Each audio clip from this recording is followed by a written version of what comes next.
guys, welcome back to my channel. I'm back with the race reviews.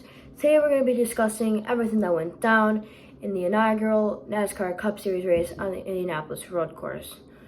So yeah, this was a chaotic race. I don't even know where to start with it. It was a wow. It was a great race. You know, we had a lot of green flag runs, and we had great battles. You know, we haven't I haven't watched a road course race where we've been able to go green and have good runs, like good racing, people passing, 3 wide, and we can go green and they go green for 20 laps and they're still battling. I can't even tell you the last time we've had a race like that in the Cup Series. So very, very happy that, you know, we got great racing on this racing service today. Now, turn that a lot of people had their attention towards was turns 5 and 6, the little swervy thing where everybody was wrecking. That was a lot of people were, you know, paying attention to that, waiting for a wreck to happen. And we were clean for most of the race. Everybody was making it through there. Sure, there were some people who spun through there, overdrove it, stuff like that. But, I mean, it's normal. They stayed green. We had a really, really good race. And then 10 to go. Caution. Debris. Under the little turtle thing, the little, the curb, there's actually debris under there. It was an entire splitter, and I believe it came off of the number 3 of Austin Dillon's car. And I ended up going to some YouTuber WinVow 8820. You guys probably know him. So yeah, caution you out with 10 to go, and then they restarted 6 to go. They took the green. Turn 1 was chaotic. Everybody just kept overdriving it into the grass, and then they started making contact, and it was just crazy. And then they do everything, come into the little swerve area again, and Truex gets hit. You see a bunch of debris fly out from either him, Kyle Busch, or it was somebody, a Toyota for sure. And you just see a bunch of debris, and Truex spins, and they keep it green. And then they complete the lap. They come back to the exact spot with 5 to go. Logano loses it. Byron loses it. And the entire field just dies from there. You see Bubba Wallace missed the turn. He had to go to the back once they restarted. And it was like 30 minutes just for them to get the green flag back to restart in overtime. The entire field just died. That was insane. I was in the car, but I was watching the race, and I was like, wow. It was insane.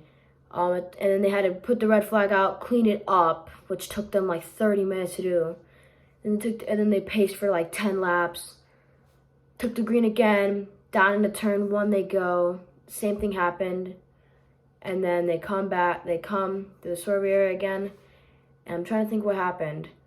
But they just lost it again. I'm trying to think who spun, and then it just caused everything. I think Austin Dillon spun. Somebody like that. I know Austin Dillon was in the wreck. Somebody spun. And then everybody just died from there. They all wrecked. Again, red flag, caution, red flag. The field stopped. It took them probably 20 minutes to clean that up. It probably took them over an hour and a half just to finish the race. From when the caution came out with 5 to go to the finish of the race. It probably took them about an hour and a half to get from there to the finish, which is insane. So yeah, they paced for a bunch of laps, and then it came down with the first caution that came out. We saw later it's kind of strategy. It was a strategy pit stop. We saw people, Larson, Byron, guys who have been up front the entire race, Elliott, all those guys, they come into pit road. Then you get to see some guys who you thought would have pit for a strategy. Hamlin stays out. Briscoe, guys who have been up front all day, haven't talked about them. I think Truex even stayed out. But Briscoe had probably the best race of his career today. Stage 1, he took the lead early because William Byron made a mistake. And then from there, William Byron couldn't catch him. And Briscoe continued to pull away. Byron caught back up to him, didn't get to his bumper. Briscoe dominated the first stage. And then with about 3 to go, he came down pit road with a bunch of other people came with him. We found pit stops for strategy. Tyler Reddick stayed out and ended up winning stage 1. Stage 2, again, kind of normal. You know, they pit, cycled out. Reddick came out as the leader and won stage 2 because he stayed out. Pretty smart move by those drivers that stayed out. And then again, came the final stage, and Briscoe had a really bad pit stop. I think it was in either stage 2 or stage 3. He was on 32nd for most of the race, and that late grade caution came out, which really, really helped him. Got back up to the front, and then in that first or second overtime attempt, he actually, I think, got up to like second or even first. But really fast, let's talk about the final overtime. I don't even know how to describe it. So they came through turn 1, and again, they all hit each other. Briscoe got sent off the track. He cut the entire turn 1, but again, he got sent off the track. So, I mean, he would have turned back on. He would have absolutely killed the field. He gets back on. He gets right next to Hamlin. Hamlin takes the lead. And then they complete everything. They come in, I want to say it was turn maybe 8 or 9. Maybe even, it might have been turn 10. I don't know. With 2 to go, this is the last overtime attempt. Not the attempt, but this was the final overtime. They didn't get any more cautions, and Briscoe got penalized. He didn't know he got penalized. His spotter, Crutcher, didn't say anything, which he said if he would have known, he would have immediately stopped, but he didn't know. Nobody told him, so he thought he didn't get a penalty. Hits Denny Hamlin, spins him out. Missed, I want to say that was turn 12, turn 11, 10, 11, or 12. He missed. He came to a stop. And guess what? AJ Allmendinger was in the right place at the right time. Took the lead with 2 to go. Blaney was right behind him. Took the white flag. He led the last lap. And AJ Allmendinger was able to get Calling Racing their first career win in the NASCAR Cup Series. And this was only AJ Allmendinger's second Cup Series win. It's been about 7 years, if I'm not mistaken, since he got his first career win in the NASCAR Cup Series when he drove full-time for obviously JTG Doherty Racing. He got it at Watkins going back in 2014. That was his only win. He was winless, JTG, and then he comes with Calling. And I've started to notice Calling Racing is actually better than JTG Doherty was like 3, 4, 5 years ago. Like, Calling is only in their second year of competing in the Cup Series, and they already look like they're a 3, 4-star team. Like, they had about a, 8th to 10th place car today, which is good for them still. Just getting started in the Cup Series, going full-time next season, obviously, which is good race for them. But, he was at the right place, the right time, got the win, and man, it was so cool to see him. You could tell how excited he was. Congrats to AJ. He really deserved the win. He's put so much hard work. Retired from the Cup, went to Xfinity, now drives full-time in Xfinity. And man, I'm just so happy for him. Calling will go full-time next year. Justin Haley to be the full-time driver. AJ Allmendinger will be part-time. So we don't know what number yet, obviously. So it was I was really happy for AJ. He definitely, I don't want to say he didn't deserve, but he also didn't. He also did. I don't want to say he didn't deserve it, but he also kind of did. I mean, it was just a win that, he's been wanting for a long time, ever since when after that. He just had a struggling Cup Series career, struggled, never really did good. Nobody ever talked about him. Then he retired. It was like he was never in the sport. Nobody really talked about him still. Went to Xfinity, won races there. He's doing really good. I feel like he has a shot to win the championship this year in the Xfinity Series. He'll definitely be in the Final Four. And now he has gotten Calling Racing their first ever Cup Series win, and has put more history in the books as being the first ever NASCAR driver, Cup Series driver specifically, to win on the Indianapolis road course. So again, let's talk about the top 5 finishing results. We had Allmendinger, Blaney, Larson, Elliott, and DiBenedetto finish out the top 5. That's actually really good for him because Matt DiBenedetto really needs points right now, or if he wants to make the playoffs. I mean, he's in a must-win situation. If he doesn't win, he's not making the playoffs. So he's gonna either need to win next week at Michigan, which I don't really see him winning there. I see Larson's gonna probably win. Go Larson. Or he could win Daytona. He's really been good on the play race tracks. I feel like he's going to definitely be good at Daytona. He might be able to get the win there. But again, he needs to win to make the playoffs. If he doesn't win, his playoff hopes are over. His hopes at a championship are over. Now, really fast, Denny Hamlin locked himself into the playoffs today on points, meaning 2 spots remain in the playoffs. Harvick is in 15th, and I want to say Tyler Reddick is 16th in points, if I'm not mistaken. I haven't looked at the points in a couple hours. So it's really shaking up the point standings. 2 spots remain. All of them are either taken by a driver who has a win, and the one driver who doesn't have a win, Denny Hamlin, again, locked in on points. He has so many points. Him and Larson are tied for points. The points lead right now, which I think Larson actually might have the points that I don't know. But it's getting close. If we get 2 surprise winners, if we get a surprise winner next week, that leaves 1 spot left in the playoffs. So we could fill up the entire playoffs on drivers who locked themselves in.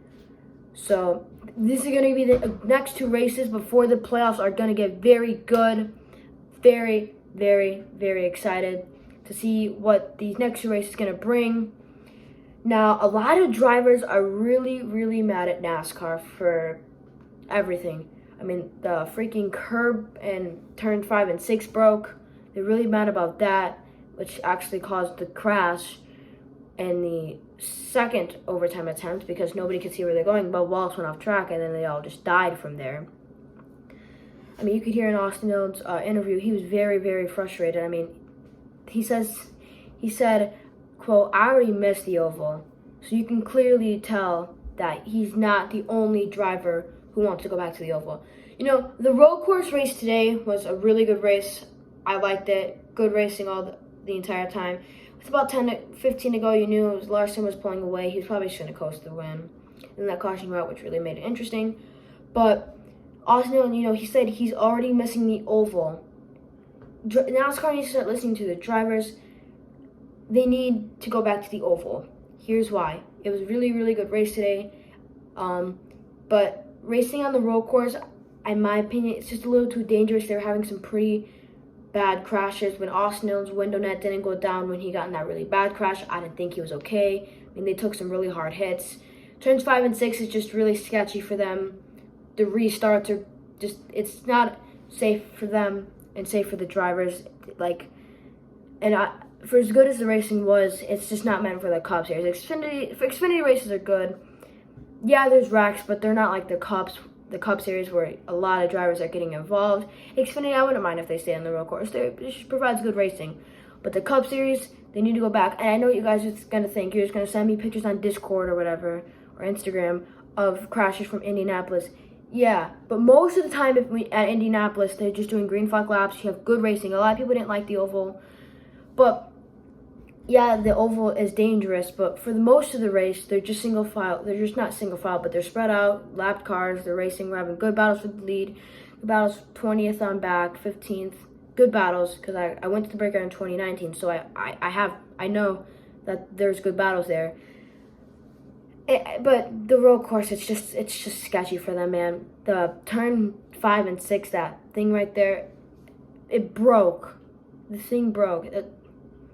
They can't be going back there again next year, because if that thing breaks again, that's 2 times in a row, 2 races in a row there for the Cup Series that it breaks, which just clearly shows you that the Cup Series cannot be racing on the road course at Indianapolis. They need to keep the tradition, race on the oval, and it just provides.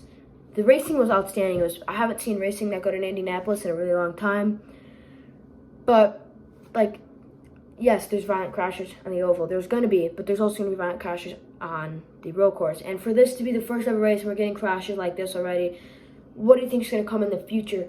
If they go on that turtle again, underneath the little bump thing right there, if they go that and they send their car up and it lands on another car, that could seriously injure somebody, because the top of the car could come down on somebody's head. Especially some guy like Joey Logano, who flipped earlier this year at Talladega, and his head was almost going through the top of the car, which just goes to show you that if you land on top of a car, somebody's gonna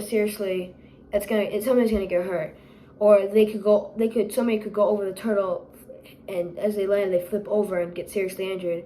go over the catch fence.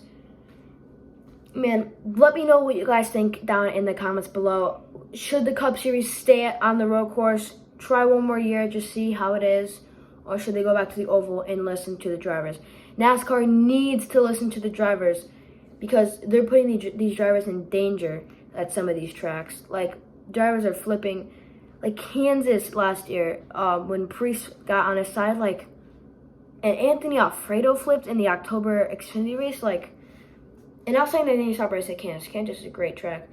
But tracks that are getting these violent crashes and drivers are almost getting injured, sure, it gets exciting, but the drivers don't like that. And NASCAR needs to listen to them, because if the drivers don't like it, they're not going to want to do it, which is going to cause a big protest and a big argument and everything. So yeah, again, let me know what you guys think in the comments below. Should NASCAR try again on the road course one more time, see how it goes, which is probably going to be either better or worse. Worse meaning there's going to be a lot more crashes, better meaning we won't get as many next year. Or should they go back to the oval, keep the tradition, the Brickyard 400? Well, that's going to wrap it up for today's video. I hope you guys enjoyed it. If you guys did, please make sure to hit that like and subscribe button, and I'll see you guys in the next